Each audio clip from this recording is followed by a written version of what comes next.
Hello छात्रों, कैसे हैं आप सब। आशा करते हैं आप लोग अच्छे होंगे, मस्त होंगे, जबरदस्त होंगे। चैप्टर फर्स्ट जीव में जान चैप्टर का ऑब्जेक्टिव क्वेश्चन देखेंगे और उन ग्राम क्वेश्चनों को देखेंगे जो चैप्टर फर्स्ट में अभी तक बिहार बोर्ड के आंसर में आए हुए हैं। तो पहले क्वेश्चन की तरफ हम लोग चलते कह रहे हैं कि जड़ों के द्वारा कायिक प्रवर्धन निम्नलिखित में किसके द्वारा होता है। तो जड़ के द्वारा कायिक प्रवर्धन निम्नलिखित में किसके द्वारा होता है। तो सही आंसर होगा आपका डहेलिया। डहेलिया एक ऐसा पौधा है जिसमें जड़ों के द्वारा क्या होता है, कायिक प्रवर्धन होता है। कह रहा है कौन से जंतु में मध चक्र, कौन से जंतु में मध चक्र जो होता है कई बार आता है। तो कौन से जंतु में मध चक्र कई बार आता है।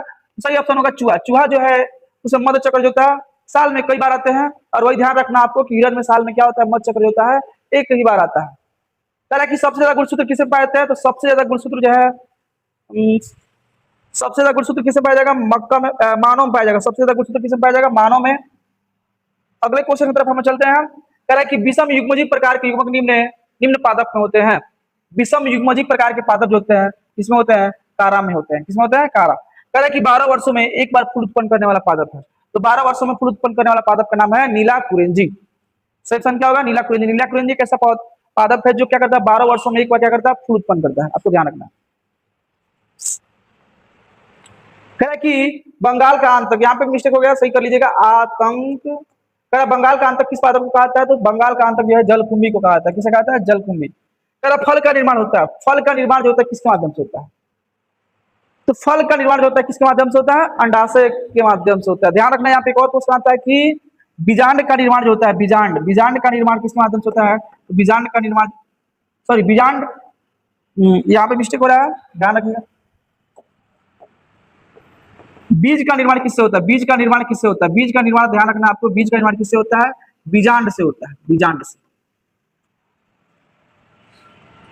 कह रहा है कि मोनोकार्पिक फल का उदाहरण दे। तो मोनोकार्पिक फल, मोनोकार्पिक फल किस होता है, वैसे पौधे जो अपने पूरे जीवन काल में क्या करते हैं, एक बार फूल तथा फल देते हैं, तत्पश्चात मृत्यु को प्राप्त करते हैं। तो ऐसे पौधे को हम बोलते हैं मोनोकार्पिक पौधा या मोनोकार्पिक फल। तो यहाँ पे जितने भी फसलीय पौधे जैसे गेहूं, चावल, ज्वार, बाजरा, ये सारे क्या होते हैं, मोनोकार्पिक होते हैं। तो सही ऑप्शन होगा सभी।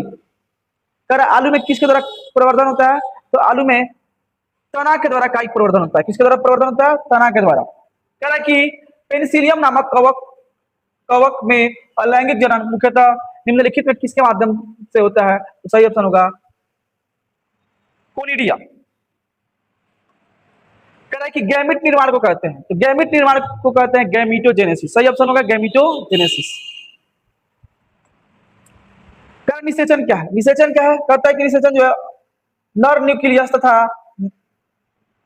तथा मादा अंडक के केंद्रकों का संलयन को ही हम क्या कहते हैं, निषेचन कहते हैं। यानी शुक्राणु के केंद्रक और अंडाणु के केंद्रक दोनों के मिलने की क्रिया को ही हम क्या कहते हैं, निषेचन करते हैं।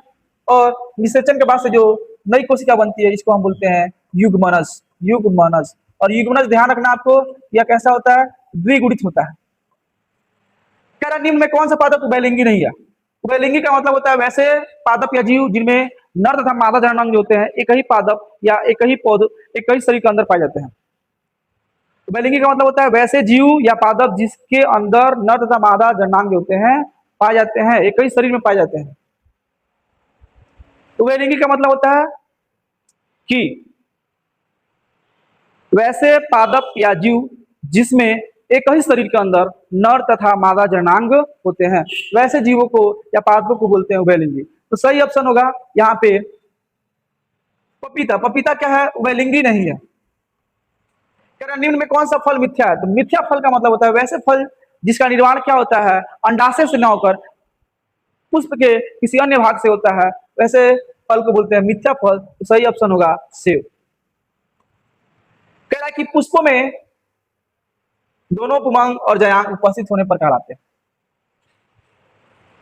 तो पुष्पों में पुमांग और जयांग दोनों जब उपस्थित इसको कहते हैं संपूर्ण।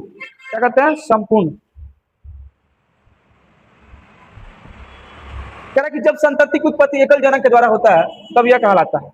तो संतति की उत्पत्ति जब एकल जनक के द्वारा होता है इस प्रोसेस को कहते हैं अलैंगिक जनन। ध्यान रखना है जितने भी क्वेश्चन है बहुत ही इंपोर्टेंट क्वेश्चन है, सारे क्वेश्चन जो है बिहार बोर्ड एग्जामिनेशन में आए हुए हैं। और आपको ध्यान रखना है अगर ये सारे ऑब्जेक्टिव अगर आप क्या करते हैं याद कर लेते हैं तो मैं आशा करता हूँ चैप्टर 1 से कोई भी ऑब्जेक्टिव क्वेश्चन अगर एग्जाम में आते हैं तो छूटेंगे नहीं। तो कह रहा है मुकुलन द्वारा जनन किसमें होता है? तो मुकुलन द्वारा जनन किसमें होता है? ईस्ट में होता है। मुकुलन द्वारा जनन दो जीवों में होता है, एक हाइड्रा है और एक क्या है? हाइड्रा है और क्या है? एक है ईस्ट। इन दोनों में क्या होता है? मुकुलन द्वारा जनन होता है। कह रहा निम्न में कौन अंड प्रजक है? यानी वैसे जीव जो अंडे देते हैं उसको क्या बोलते हैं? अंड प्रजक कहते हैं। तो अंड प्रजक कौन है? मुर्गी, सांप, मगरमच्छ सभी है। इसमें सही अपन क्या होगा? सभी। कह रहा उभयलिंगी प्राणी है। उभयलिंगी प्राणी कौन है? उभयलिंगी प्राणी क्या है? केचुआ है। यानी केचुए के शरीर के अंदर क्या होता है? नर तथा मादा जनांग जो होते हैं पाए जाते हैं। कह रहे निम्न में कौन द्विगुणित संरचना है? तो ध्यान रखना द्विगुणित संरचना कौन है? युग्मनज। युग्मनज जो है क्या है? द्विगुणित संरचना है। बाकी ध्यान रखना आपको अंडाणु जो है या क्या है? अगुणित है और शुक्राणु भी क्या है? अगुणित संरचना है। कह रहा है कि निम्न में कौन स्पीसीज एक लिंगी है? तो सही ऑप्शन होगा तिलचट्टा। तिलचट्टा क्या है? एक लिंगी जीव है। कह रहा निम्न में कौन सा जंतु उभयलिंगी नहीं है? निम्न में कौन सा जंतु उभयलिंगी नहीं है?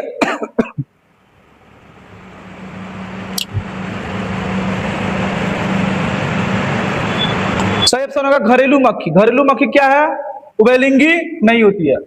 कह रहा है कोनिडिया किस जीव की अलैंगिक जनन संरचना है? तो कोनिडिया जो है किसका? कवक का अलैंगिक जनन संरचना है। कह रहा है कि ईस्ट में प्रजनन मुख्यतः किसके माध्यम से जनन होता है? तो ध्यान रखना ईस्ट में प्रजनन मुख्यतः जो होता है किसके माध्यम से होता है? मुकुलन के माध्यम से होता है। किसके माध्यम से होता है? मुकुलन के माध्यम से होता है। कह रहा निम्न में कौन सा सही प्रजनन विधि है? तो ध्यान रखना आपको ईस्ट में मुकुलन। ईस्ट में मुकुलन सही ऑप्शन है। कह रहा है कि युग्मक एम किस प्रकार के होते हैं? ध्यान रखना युग्मक एन क्या होते हैं? अगुणित होते हैं, यानी अगुणक होते हैं। कह रहा है कि अदरक में कायिक प्रवर्धन किसके द्वारा होता है? तो ध्यान रखना कि अदरक में कायिक प्रवर्धन जो होता है किसके माध्यम से होता है? राइजोम के माध्यम से होता है। किसके माध्यम से होता है? राइजोम के माध्यम से। कह रहा है कंद किसका रूपांतर है? कंद जो है किसका रूपांतर है? तो कंद जो है तना का रूपांतरित भाग है। कह रहा है काजू निम्नांकित में कौन सा फल का उदाहरण है? तो यह क्या है जी? नॉट है। कह रहा है कि इसमें कौन ठहरे हुए पानी में उगकर ऑक्सीजन को चूस लेता है? तो हमें ध्यान रखना है कि जो जलकुंभी एक ऐसा पादप है, जलकुंभी एक ऐसा पादप है जो बंगाल की धरती पर पहली बार आया था और यह अंग्रेजों के समय जलाशय को सुंदर बनाने के लिए लाया गया था, और लेकिन यह भारत के लिए क्या हुआ? अभिशाप साबित हुआ। यह जल में मौजूद क्या करता है? ऑक्सीजन को क्या करता है? चूस लेता है, जिससे जितने भी ऑक्सीजन को चूस लेता है, जिससे उस जल में क्या होती है? ऑक्सीजन की कमी हो जाती है और अन्य जो पादप हैं या जीव जंतु हैं उनमें क्या होती है? वृद्धि नहीं होती है, सांस लेने में दिक्कतें होती हैं, बहुत सारे जीव जंतु जो होते हैं मर जाते हैं। तो जलकुंभी क्या है? ये ठहरे हुए पानी में क्या करता है जी? ऑक्सीजन को खींच लेता है, अवशोषित कर लेता है। कह रहा है कि जब नर और मादा गैमीट का युग्मन होता है तो कहलाता है। तो कह रहा है कि ध्यान रखना है कि जब नर और मादा दोनों युग्मकों का संलयन होता है इस प्रोसेस को बोलते हैं लैंगिक जनन। क्या बोलते हैं हम लोग? लैंगिक जनन कहते हैं। क्या कहते हैं? लैंगिक जनन। कह रहा मध चक्र पाई जाती है। मध चक्र किसमें पाया जाता है? तो ध्यान रखना गाय, भेड़, बकरी सभी में पाया जाता है। सही ऑप्शन क्या होगा? सभी। और ध्यान रखना है कि यहाँ से एक और क्वेश्चन आता है कि रज चक्र। रज चक्र जो होता है किसमें पाया जाता है? तो रज चक्र ध्यान रखना आपको कि मानव, बंदर, चिंपैंजी, इन जीवों में क्या पाया जाता है? रज चक्र पाया जाता है। कह रहा है कि सल्क कंद यानी बल्ब का उदाहरण है। बल्ब, अब देखिएगा लहसुन कैसा दिखाई देता है? बल्ब के जैसा दिखाई देता है। प्याज भी कैसे दिखाई देता है? बल्ब। यानी ए और बी दोनों क्या है? सही ऑप्शन है। कह रहे कि स्तनधारियों में निषेचन क्या होता है? तो जितने भी स्तनधारी जीव है, जितने भी क्या है स्तनधारी जीव है, उन सभी स्तनधारियों में क्या होता है? फैलोपियन नलिका में निषेचन होता है। कहाँ निषेचन होता है? फैलोपियन नलिका में। एक और क्वेश्चन छूट रहा है यहाँ पे। कह रहे कि इनमें प्राकृतिक अनिषेक जनन पाया जाता है। प्राकृतिक अनिषेक जनन।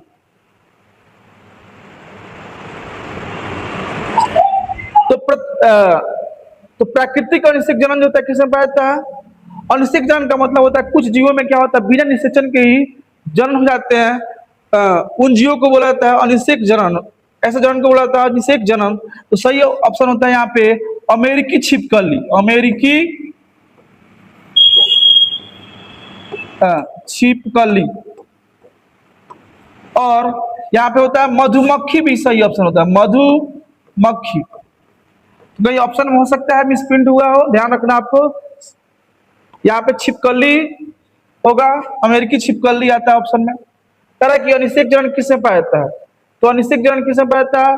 मधुमक्खी में भी पाया जाता है, छिपकली में पाया जाता है, बर, यानी सही ऑप्शन सभी होगा इसमें। कह रहा है कि किसने 1975 में एफिड्स में अनिषेक जलन की खोज की थी?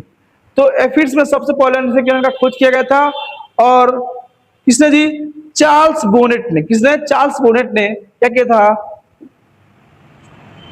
1745 में, ठीक है, अनिषेक जलन की खोज की थी।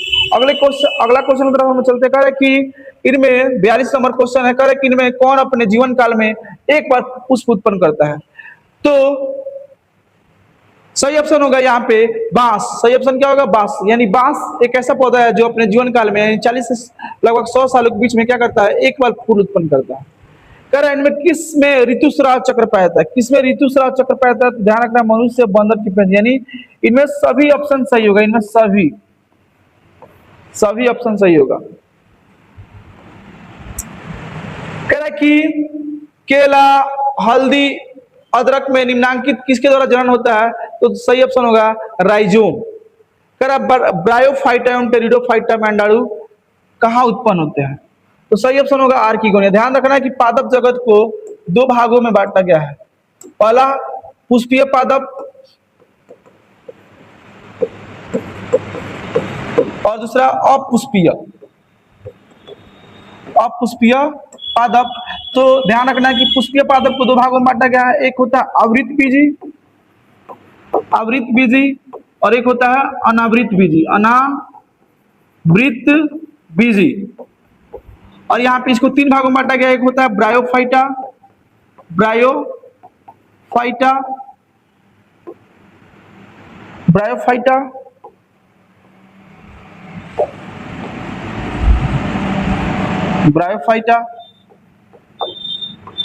टेरिडोफाइटा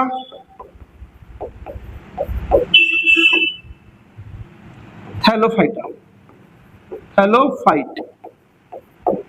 तो जितने भी पादप है उनको सही पादपों को कितने भागों में बांटा गया है? दो भागों में बांटा गया। एक पुष्पीय पादप और एक अपुष्पीय पादप। और पुष्पीय पादप को दो भागों में बांटा गया, एक आवृत बीजी और एक होता है अनावृत बीजी। और अपुष्पीय पादप जो इनको तीन भागों में बांटा गया, ब्रायोफाइटा, टेरिडोफाइटा और थैलोफाइटा। कह रहा है कि इनमें अंडाणु कहाँ उत्पन्न होते हैं? तो ध्यान रखना है यहाँ पे अंडाणु जो होते हैं आर्किगोनिया में उत्पन्न होता है।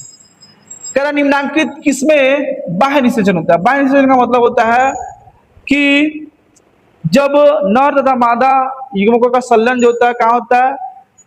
मादा शरीर के अंदर न होकर बाहर होता है। इस प्रोसेस को बोलते हैं बाह्य निषेचन। ध्यान रखना है। कह रहा मेढक, बोनीफिश, मेढक या उभयचर, अधिकांश यानी सही ऑप्शन होगा सभी। कह रहा उच्च श्रेणी के पादपों और जीवों में कौन सा निषेचन होता है? तो उच्च श्रेणी के पादपों और जीवों में कौन सा निषेचन होता है? आंतरिक निषेचन होता है।